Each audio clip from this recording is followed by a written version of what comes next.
Ben écoutez, nous aussi, on a encore mêlé les deux questions, puis on était un petit peu, pas indisciplinés, mais on est allé dans un certain désordre que je vais essayer de vous présenter d'une façon peut-être un peu plus structurée. Euh, disons que nous, on a été beaucoup interpellés, si je résume, par la question sous-jacente à tout ça, qui était probablement quel est, dans le fond, comment on définit le rôle, la place de l'artiste des arts dans une campagne sociale, tu sais, dans une problématique sociale comme ça. Alors, une des questions que ça pose, c'est que, bon, est-ce que ce sont l'artiste ou le groupe d'artistes qui doit initier une campagne de sensibilisation, dans ce cas-ci, sur la dispersion des abeilles, le déclin des abeilles. Là, on répondait à ça que probablement que c'est plus intéressant qu'il y ait déjà dans une communauté donnée où on va intervenir en tant qu'artiste un mouvement organisé, soit environnementaliste, citoyen, des apiculteurs, on ne sait pas qui, mais un groupe social qui est plus près de cette question-là, qui est dans un mouvement de sensibilisation, lui aussi, de lutte, de revendication, de proposition d'alternatives, pour que l'artiste vienne en support à ça. Parce qu'on voyait mal l'artiste initier un positionnement comme ça, sorti de nulle part, sur une question où il y a déjà plein de monde, ou en tout cas une stratégie de lutte d'amorcer. Alors, une fois ça dit, on se disait, bien là, il faudrait savoir... ça va être très différent l'action artistique selon à qui on s'adresse. Est-ce qu'on s'adresse à un milieu urbain? Est-ce qu'on s'adresse à un milieu rural? Est-ce que c'est des gens déjà conscientisés ou pas? Est-ce que c'est des jeunes, des plus âgés? Bon. Donc, la définition de l'auditoire, qui va être confronté à notre parole artistique, ça, c'était très important. Ça allait un peu modeler la facture de notre intervention. Et quelle est cette intervention-là? C'est quoi le rôle dans un contexte comme ça, que pourrait être le rôle de l'artiste sur cette question-là face à un public donné? Puis c'est pour ça que dans la proposition qui pourrait contribuer à informer et sensibiliser les communautés, nous autres, on se dit informer, peut-être pas. Peut-être que ce n'est pas le rôle de l'art d'informer, mais le rôle des autres relais là, dans la communauté d'informer. Et l'art, à ce moment-là, se garde, c'est là qu'il va être le plus habile, le plus utile, le rôle d'éveilleur de conscience, de provoquer l'imaginaire sur la question, de justement poser un autre regard sur la réalité, de poser un regard critique aussi, de questionner et non pas, en plus, d'apporter des solutions d'action. Ça aussi, on voulait que l'auditoire, ça y appartienne avec le groupe militant en question qui est autour de cette question-là. Fait que c'était un peu ça au niveau de la stratégie d'action. On se disait, bien, il faut répondre à toutes ces questions-là avant d'avoir des idées artistiques pour un peu les orienter, pour que ce soit juste. Et puis, à ce moment-là, ben, on avait après ça des idées. On s'est dit, mon Dieu, qu'est-ce qui nous frappe dans cette question-là? C'est sûr que la mort des abeilles, c'était quelque chose de très évocateur. Fait que je vous lance des idées qu'on a eu un peu, des ruches en forme de cercueil.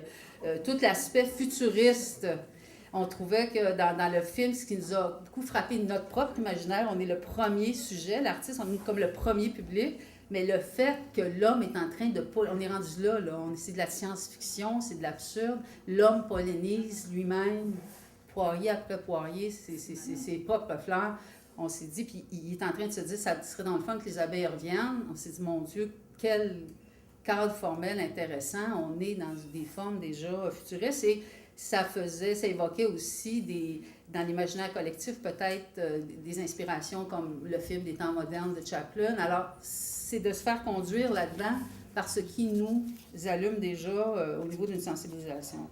Après ça, la question est intéressante. On se disait, mais est-ce que stratégiquement, de provoquer, d'éveiller, tout ça, c'est pas... est-ce que c'est suffisant? Est-ce que c'est intéressant aussi d'avoir des approches multiples avec différentes formes d'art? Peut-être que c'est intéressant aussi d'avoir des expressions artistiques qui sont constructives, qui proposent. On avait l'exemple d'un jardin plein de fleurs qui est une alternative, mais artistiquement formalisée, pour avoir, penser au land art à partir de fleurs, des trucs comme ça, qui ne sont pas nécessairement dans la dans la dénonciation du problème, mais qui sont dans une vision alternative au problème, en réponse au problème. On s'est dit oui, ça, mais et d'autres choses. On trouvait que plusieurs canaux de rapport au public étaient intéressants, dont aussi peut-être des expériences d'art communautaire. Que dans une communauté, il y a un mélange peut-être d'artistes professionnels et de citoyens qui traversent une expérience de création artistique où ils sont impliqués dans une certaine longue durée, puis que quand il y a une présentation de l'œuvre, bien, le reste de la communauté se sent aussi une appartenance à ce qui a été produit. Alors, on voyait une multiplicité d'expériences. Là, on s'est finalement posé la question, pourquoi les abeilles? Non, mais je disais, pourquoi pas l'amiante? Pourquoi pas, tu sais, c'est pas les problèmes qui manquent. Puis là, ça nous a conduit à réaliser qu'on avait des atouts un peu pour construire dessus, que chaque municipalité avait une fleur emblématique. Parce qu'on est tombé, nous autres, facilement des abeilles aux fleurs. Et donc, puis on dit qu'il y a le concours, les fleurons du Québec. En tout cas, on trouvait qu'il y avait des organisations ou des événements comme ça au Québec sur lesquels on pouvait peut-être s'accrocher au niveau d'une parole artistique. Et puis, on a finalement posé la question aussi qu'il y a une autre voie qui est intéressante, parce que c'est sûr qu'on pense à des, sans que ce soit une œuvre artistique, des artistes aussi qui sont plus connus, qui prêtent leur nom à des causes, comme Dominique Champagne pour les gaz de schiste, Desjardins pour les rivières. Ça aussi, on trouvait que c'est intéressant. C'est une autre voie. C'est pas nécessairement une production artistique, mais c'est un artiste qui publiquement s'implique comme citoyen. On trouvait que ça marchait aussi bien, cette voie-là, qui fait partie, encore là, d'une multiplicité de voies. Voilà. Alors, à la très géniale, efficace et agréable table numéro 6. C'est vrai, ça a été une belle table, ça marchait bien. Nous avons refusé d'embarquer dans la réponse à ces questions. Parce qu'on ne dit pas à un artiste quoi faire, on ne lui dit pas quel sujet traiter. C'est une job de publicitaire. Le sujet, tout sujet, doit venir de l'artiste. Une telle question, par exemple, les abeilles, c'est quelque chose de complexe, ça demande des connaissances qui dépassent l'artiste la plupart du temps. Il pourrait même en venir à se sentir utilisé et exploité. Comme vous voyez, on touche donc effectivement le sujet délicat de l'engagement des artistes pour des causes diverses.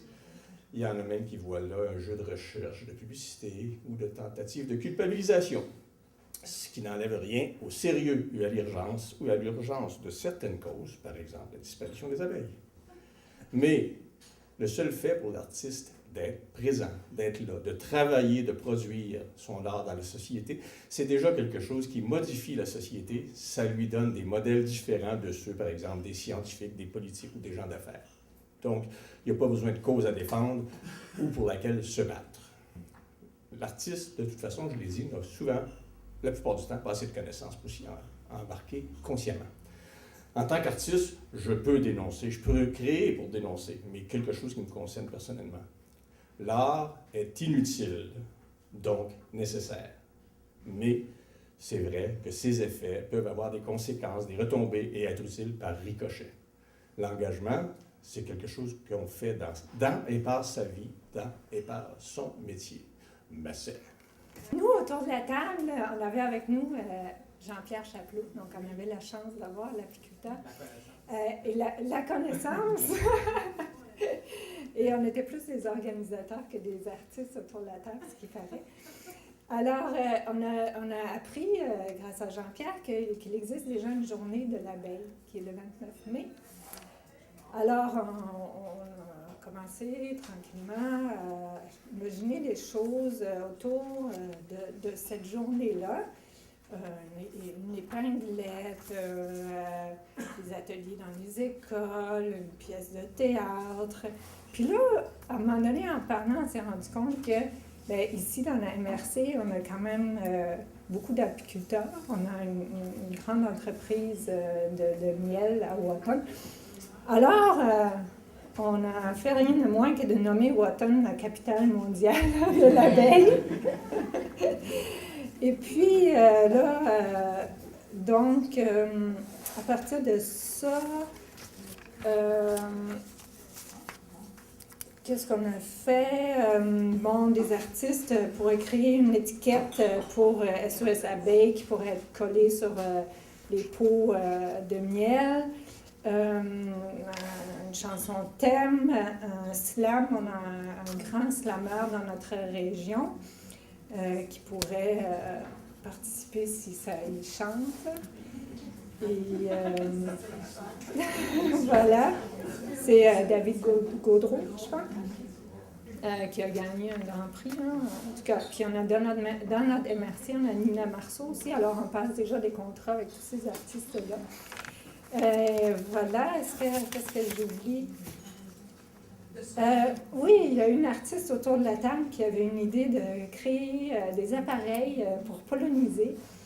Alors, qu'on pourrait distribuer pour, quand il n'y aura plus d'abeilles, on pourrait utiliser cet appareil-là. Comme ça, ça parlerait peut-être un peu plus aux gens.